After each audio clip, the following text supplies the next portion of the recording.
Terror और trade एक साथ नहीं चल सकते और पानी और खून भी एक साथ नहीं बह सकता. പ്രധാനമന്ത്രിയുടെ ശക്തമായ മുന്നറിയിപ്പിന് പിന്നാലെയും പ്രകോപനം തുടർന്ന പാകിസ്ഥാൻ 10 അതിർത്തി കടന്ന ഡ്രോണുകൾ എല്ലാം വെടിവെച്ചിട്ട് സൈന്യം പാകിസ്ഥാനെ പ്രതിഷേധം അറിയിക്കും. വെടിനിർത്തൽ സാഹചര്യം നിലനിൽക്കുകയാണെന്ന് സൈന്യം. അതിർത്തി സംസ്ഥാനങ്ങളിലെ വിമാന സർവീസുകൾ നിർത്തി ഇൻഡിഗോയും എയർ ഇന്ത്യയും.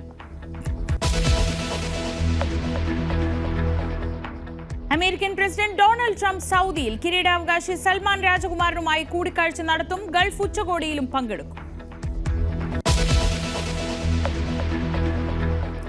ശ്രീ പത്മനാഭസ്വാമി ക്ഷേത്രത്തിലെ സ്വർണം കവരാൻ ശ്രമിച്ചതാര്, പിന്നിൽ ആരൊക്കെ?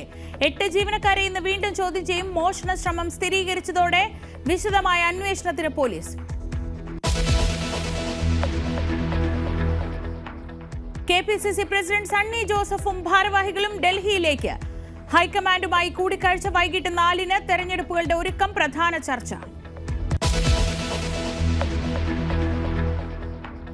ഗതാഗത നിയമലംഘനത്തിനുള്ള പിഴയെന്ന് പറഞ്ഞ് പുതിയ സൈബർ തട്ടിപ്പ്. വാട്സപ്പിൽ പരിവാഹന്റെ അറിയിപ്പ് നൽകി അക്കൗണ്ട് കാലിയാക്കുന്നത് തട്ടിപ്പുകാർ.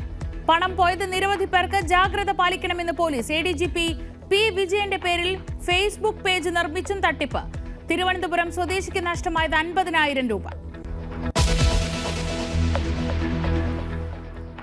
സംസ്ഥാനത്ത് ഒറ്റപ്പെട്ട ഇടങ്ങളിൽ മഴയ്ക്ക് സാധ്യത. പത്തനംതിട്ട, ഇടുക്കി, മലപ്പുറം ജില്ലകളിൽ യെല്ലോ അലർട്ട്.